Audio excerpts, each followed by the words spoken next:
नमस्कार, स्वागत है आपका एक बार फिर से हमारे इस खास कार्यक्रम में जो आधारित है कानाफूसी, गपशप और चर्चाओं पर। तो चलिए शुरू करते हैं पावर सेंटर।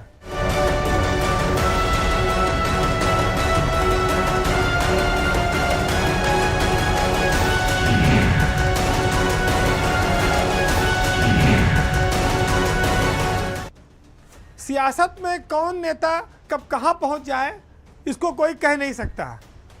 किस्मत का और कनेक्शन का इसमें बड़ा खेल होता है। और ऐसे में जब सत्ताधारी दल का कोई बड़ा नेता किसी बड़े पद पर रहा हो, फिर वो अचानक से खाली बैठा हो, तो उसके जो समकक्ष लोग होते हैं उनके मन में हमेशा एक आशंका और डर बना रहता है कि कहीं ये पलट कर फिर ना आ जाए और कहीं ये आदमी उनके लिए खतरा ना बन जाए। वो खतरा महसूस होता रहता है।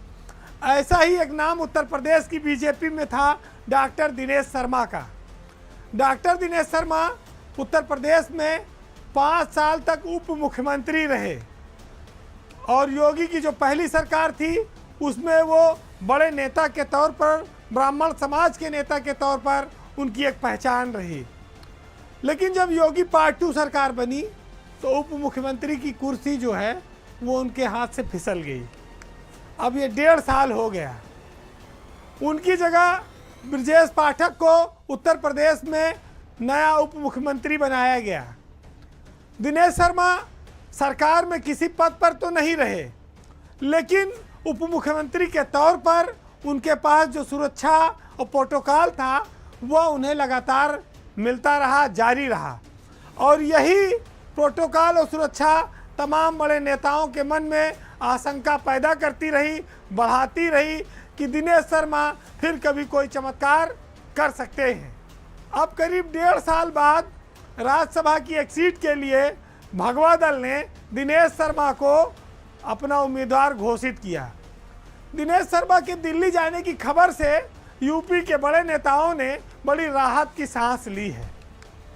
इसे आप संयोग भी कह सकते हैं कि उन्हीं की पार्टी के एक नेता का निधन हो गया था, राज्यसभा के सदस्य थे। उनकी खाली हुई सीट पर दिनेश शर्मा को प्रत्याशी बनाया गया। लेकिन लखनऊ की जो राजनीति है उसमें डॉक्टर साहब के नाम से चर्चित दिनेश शर्मा का अचानक से केंद्रीय राजनीति में पदार्पण होना और सक्रिय हो जाना, ये उनके महत्व को बढ़ाता है और ये दर्शाता है कि केंद्रीय नेतृत्व की निगाह उन पर लगातार बनी हुई थी। ऐसा नहीं है कि डिप्टी सीएम पद से हटने के बाद दिनेश शर्मा को किनारे कर दिया गया था। और ये बात राज्य के कई सारे बड़े नेता जानते हैं। अब राज्य के जो नेता हैं उनको इस बात का संतोष हुआ कि चलो अब डॉक्टर साहब उत्तर प्रदेश की राजनीति से केंद्र की ओर गए, अब यहाँ उनका सीधे तौर पर ज़्यादा लेना देना नहीं रहेगा। कोई परिवर्तन, कोई हलचल, किसी तरह का कोई उलट पलट होने के आसार थोड़े कम हो गए। तो कुछ लोग ये भी कहते हैं कि बड़े नेताओं में जो 4-5 नाम हैं उनके लिए मैदान पूरी तरह साफ हो गया है। वैसे अगर आप देखें तो दिनेश शर्मा के समकक्ष आज की तारीख में बीजेपी के प्रदेश अध्यक्ष भूपेंद्र चौधरी, मंत्री स्वतंत्र देव सिंह, डिप्टी सीएम ब्रजेश पाठक, उप मुख्यमंत्री केशव प्रसाद मौर्य, ये सब बड़े नाम हैं जो उनके बराबर के हैं। वैसे दिनेश शर्मा उत्तर प्रदेश के एक चर्चित चेहरा हैं। लखनऊ के 2 बार वो मेयर रहे, डिप्टी सीएम रहे, उनको वो एमएलसी रहे, नेता विधान परिषद में सदन भी रहे। लेकिन उनकी सक्रियता डिप्टी सीएम के पद से हटने के बाद भी बनी रही। उनको बीजेपी के थिंक टैंक के रूप में माना जाता है। वो एक विद्वान नेताओं की श्रेणी में आते हैं। बीजेपी के राष्ट्रीय उपाध्यक्ष भी रह चुके हैं, गुजरात के प्रभारी भी रहे हैं।